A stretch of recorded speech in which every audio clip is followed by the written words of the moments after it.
Hello, in this video we're going to be looking at theoretical and experimental probability, and then we're also going to look at total possible outcomes. So looking at the right side here, theoretical is the probability that we use to describe what should happen. Always think like, in theory, this should happen. So not based on any results, but just based on looking from the outside of this, what we think should happen. The second one is experimental. This is actually what does happen. So this comes from trials or from results, probably in a table or listed out as information of we did these things, and then these were the results. This is what actually happened. And so when we're looking at questions, we definitely want to ask ourselves, is it referring to theoretical or is it referring to experimental? That's going to be kind of the first step. So number 6, it says a letter in the word administration selected at random. What's the probability that it's not a vowel? So it's actually giving you just this scenario, this whole word that I believe has 14 letters in it. And so just looking at this one, there's 14 total. And then the probability that a letter chosen is not a vowel. Well, there are 5 different vowels here. I marked them. And so if there's 5 different vowels, that means that there's 9 that are not vowels. So it'd be 9 out of 14.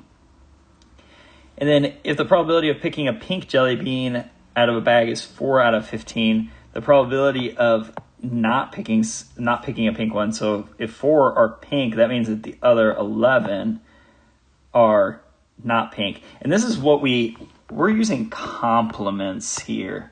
And so complements are really just like the other portion. So for example, 4 being pink, the other 11 being non-pink. If you add those two together, the complement, the pink and the complement will add to 100% of that. Now, looking down here, this is where it's really looking at theoretical and experimental. This spinner right here is what should happen in theory. The results down below are actually what happens. So sometimes people write like T for theoretical or E for experimental or something just to kind of remind you what you're looking at. So it says theoretically, what's the probability of it landing on a green or yellow on a single spin? So there's 5 different spots. And so in theory, out of the 5 spots, there's 2 that will fulfill it, either green or yellow.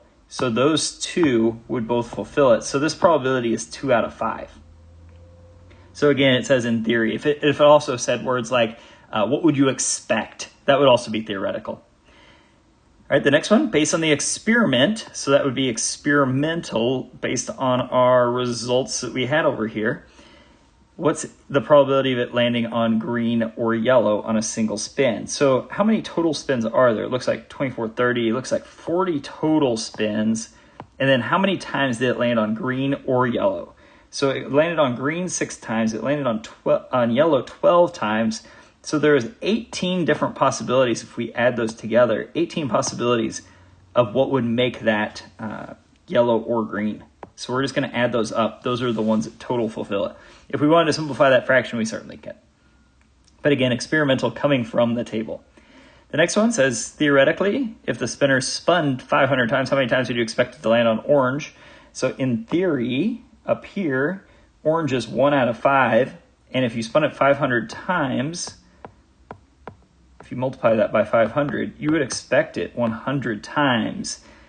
Now, when we actually do the spins, most of the time we're not going to get 100 because it's not a perfect science. It's not a perfect prediction. But the larger the amount of spins that we would do, the closer we would get to that theoretical. The last one, if you spun it 500 times, how many times do you expect it to land on orange? Orange is one possibility here. You would expect it to land on orange 100 times as well. Same possibility, same probability as it landing on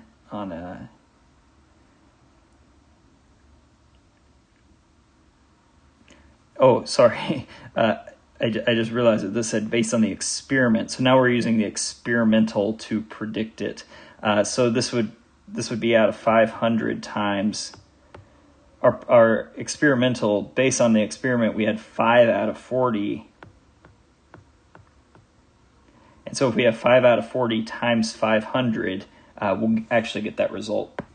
And that result is about 62.5 times. Obviously, we couldn't get that 0.5, so we would say 62 or 63 times would be sufficient there. So that's the big difference between theoretical and experimental. Again, theoretical, what should happen in theory, and experimental, what actually does happen. All right, with total possible outcomes, we're really looking at, if we were going to do this, how many possible ways could this turn out? And so the first one, father orders an ice cream cone for each of his 4 children. So each child is going to get an ice cream cone. So I like putting out the little spots for those, the little spaces. And choose from flavors among chocolate, vanilla, and strawberry. So it doesn't say that, once one's chosen, it can't be used again. So all of them are up for grabs. So if we're looking at this, the first child would have 3 different choices. The second child would have 3 different choices. The third child would have 3 different choices. And the fourth child would have 3 different choices. And so we could actually take these and we multiply them together to find the total number. And that value is actually 81 different ways that these children could choose their ice cream. All right, B, the university selects 6 faculty members to attend graduation. There are 40 total faculty members. We'll write the expression. You can figure it out if you want. But choosing 6, 2, 3, 4, 5, and 6, and there's 40 total faculty members. So the first spot, there's 40 to choose from. But now, once somebody's selected, they're no longer in play. They can't be selected twice. So now the second time, we only have 39 options. And then we have 38 options. And then we have 37. And then 36. And then 35. And you would take those and multiply them all together. But this is one of the situations where repeats are not allowed. And so once somebody's selected, they're out of play. And so with the total possible outcomes, you'll want to line this up, but then you'll want to think about how many options for the first, like how many things are we choosing? So on this one, we're choosing 6, so there's 6 different spots. The first one, we're choosing 4 for the 4 different children, 4 different spots. That's how I would set that up. C, a traveling salesman named Bogo decides on a route to visit 5 houses from town. They're out of 20 houses, so he's going to choose 5 houses. So I put 5 different spots.